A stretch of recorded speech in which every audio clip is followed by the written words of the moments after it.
beautiful people, welcome to Bree Talks Books. I'm Bree, and you already know I'm here to talk about books, so let's go.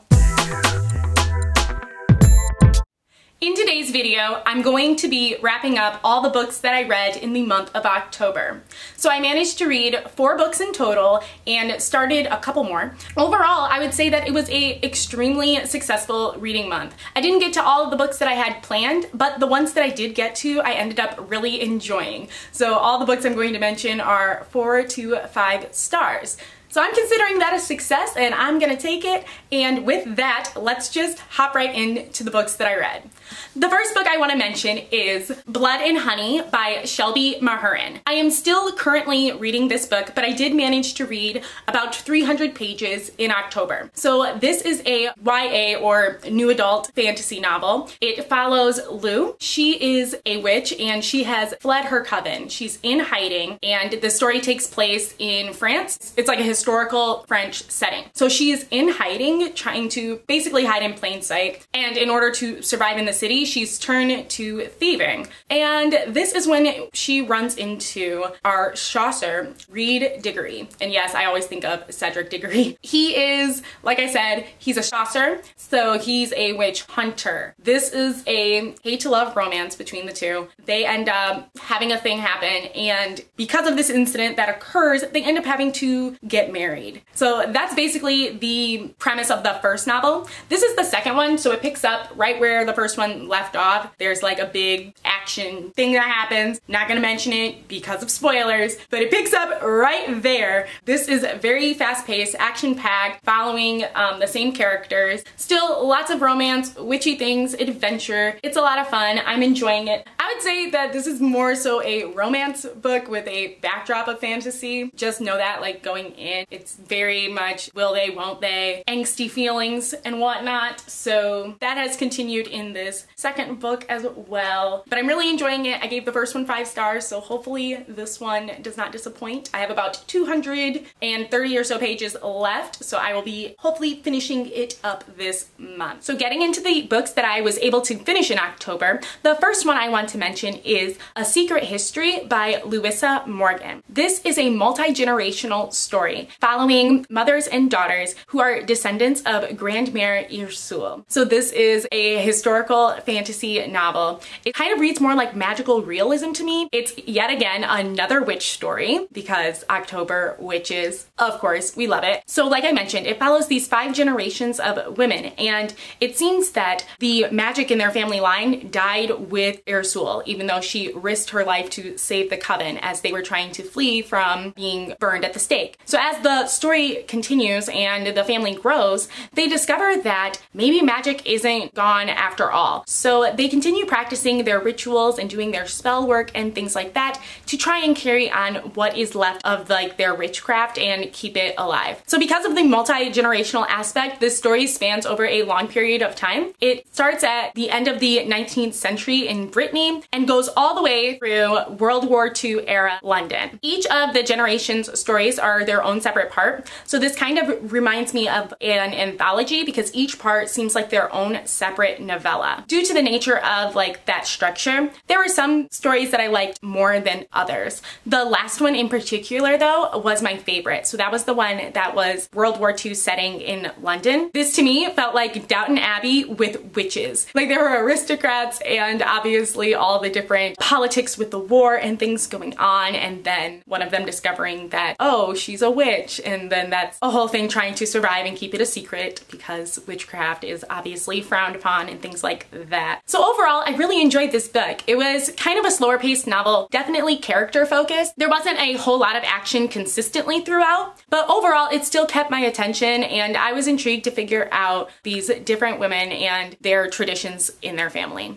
So I gave this book 4 stars. The next book I have to talk about is The Last Time I Lied by Riley Sager. So this is an adult thriller. I don't read a whole lot of thrillers because I'm a baby and I get real scared, but this was so fascinating. It was exciting. I enjoyed every minute of it. Riley Sager, if you're not aware, has just been taking over the thriller horror genre since 2016. He's had a #1 seller on the list every year. So I forget when this one came out, if it was his first or second. I think, oh, it says the first one, Final Girl. So I think this was the second one. Anyway, I loved this. So we're following Emma. She's the protagonist, and she's in her like mid to late 20s. And 15 years ago, she was a camper at Camp Nightingale. And when she was a camper there, 3 girls from her cabin mysteriously went missing and have never been seen since. All we know is that she somehow lied about it. And now in present day, she's an artist and she can't stop painting images of these girls. She gets the opportunity to go back to Camp Nightingale. They reopened the camp 15 years later, nobody knows why, and they invited old campers to come back to be a part of this event. So they invited old campers back to be counselors and keep the traditions alive, I suppose. Emma agrees to do this because she really wants to know what happened to these girls. And so we're following in the story dual timelines. So we see Emma in present day, but then we also get flashbacks and it kind of alternates between the two.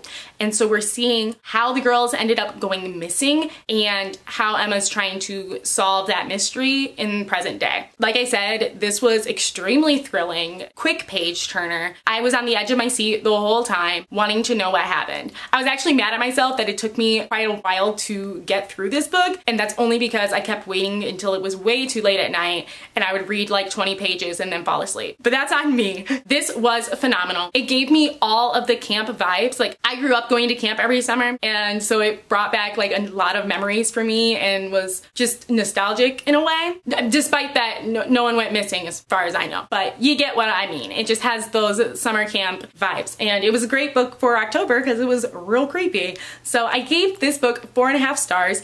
There's a lot of different twists and turns. I was trying to figure out what was happening the whole time, and I don't even know if I did. Like, I can't even honestly say that like I figured out the twist because I had so many different theories in my head. It was just a lot of fun to read overall though, so I definitely enjoyed it and would recommend. So the next book I have to talk about, I'm extremely excited about. I absolutely loved it, so I just want to put that disclaimer out there now. If this is a rambly, gushing mess, that is why. That's true for these last 2 books that I have to talk about. So first, I read Dread Nation by Justina Ireland. This book was fantastic. Okay, so this is a YA paranormal fantasy, and it's an alternate history.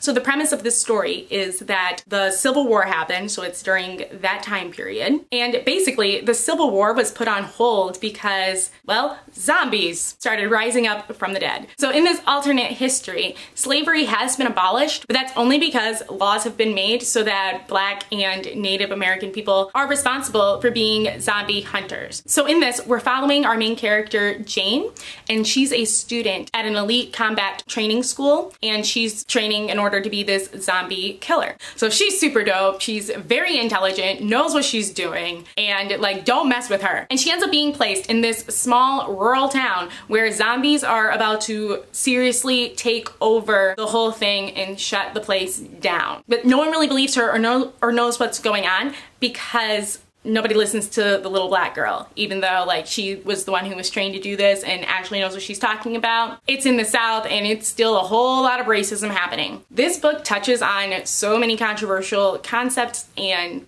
topics in general that make it honestly very frustrating at times, but I would love to just have a discussion about this book because there's so many good things in here, and not that necessarily I agree with everything, but it brings up so many good thinking points, and I think that was like the author's intention with this, was to kind of put forth those challenging ideas and have you read like this different version of the story. So I gave this 5 stars, found it highly entertaining. I was laughing out loud. Parts of it made me cry. It was just overall a fantastic time. And this is a duology, so I'm excited to pick up the next one and see how everything wraps up. Okay, so this last book, I didn't want to give into the hype. I wanted to like wait for the hype to die down because the hype had me a little bit skeptical. I was a little concerned. I was like, no, this book can't be that good. It can't be everybody's new favorite book. Yes, it can. I don't even know if I have the words to articulate how much I love this book, but I'm gonna try to anyway. So the book that I'm talking about is Legendborn by Tracy Deonn. Okay, this cover, just looking at the cover gave me so much much life. Then I found out that this character has the same name as me. I have never read a book with a character with my name. Like, her full name is Brianna and then she goes by Bree. So I was just living my best life while reading this book the whole time. I don't know if that's like narcissistic of me or whatever, but I never had my name on stuff. So I was super excited. I was just having my moment and I was living in it, so let me do that, okay? Don't judge me. I'll judge myself. Cool. So this is a YA fantasy novel. It has a contemporary setting and we're following Bree Matthews, and her mother has recently passed away. So definitely check out trigger warnings for parental death and topics of grief, because that subject matter is heavily present in the story. And with everything that's going on, she really wants to just escape. She doesn't like being at home with her dad, who's also grieving. She doesn't like going to school and being known as the girl with the dead mom. So in order to get a fresh start, she ends up getting into this early college program where she lives on campus and it's for really smart kids. And her first night there, she's out hanging out with some friends and she witnesses a demon attack. She's not supposed to be able to see this. She's never seen magic before, doesn't know it's a thing. And this other teenager who's also there is a mage. He calls himself Merlin. He tries to wipe her memory, but instead he ends up unlocking other memories that she had suppressed and unlocking her magic that she didn't even know that she had. So this story is like a King Arthur inspired fantasy with black girl magic, all the epicness combined into one, and I was living for every moment. The Legendborn are this secret society on campus, and they're all descendants of the Knights of the Round Table. And then also there's another magic system that exists in this world as well that is more rooted in an African spirituality, ancestral magic type of witchcraft. Even a lot of the terminology and the fact that like the story takes place in South Carolina. So all of that, all of those elements play into the story and make it more realistic. Like there's real history involved as well as the more modern contemporary made up magic. So this novel is super fast paced. Yes, it's full of tropes, but I feel like they're done well, and so many of them are like turned on their head. And adding the diversity aspect to the story by having a black female protagonist just took it to another level. This is the book that teenage Bree always wanted to read. So like, yeah, she's saving the world, but she also can't sleep without her scarf on, okay? She has to make time to study and deep condition her hair. And these are the problems that I need discussed in books. I could have never survived the Hunger Games. My hair would have been dry. My hair would have been dry and I would have quit. We don't do that. So those like realistic moments that were clearly for the culture, I was just living for. And it had that along with epicness, along with just fast-paced amazingness, over 500 pages, and I need it. I need it in my life. Everyone should read this book. I loved it. I listened to this on audio, but I'm definitely going to be buying a physical copy, rereading it, annotating it, and tabbing the mess out of it. I loved this book so much. And don't be feeling some type of way that it's YA. Like, this book is complicated, okay? The twist and way things happened at the end, I didn't see coming, and I'm still like, my mind is blown. I can't go into that because of spoilers, but just know that this book, it's worth the hype. Like, don't be a hater. Don't be one of those people who's like, oh, it's a hyped book, like everybody loves it, so I'm just gonna hate it for principle. Don't be that person, because you'll be missing out on a fantastic read.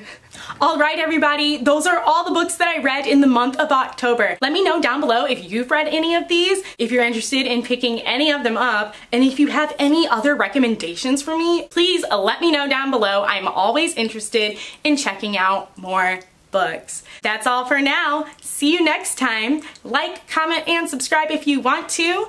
I hope you have a wonderful, amazing rest of your night, evening, day, morning, whenever you're watching this, and I'll see you in the next one. Bye!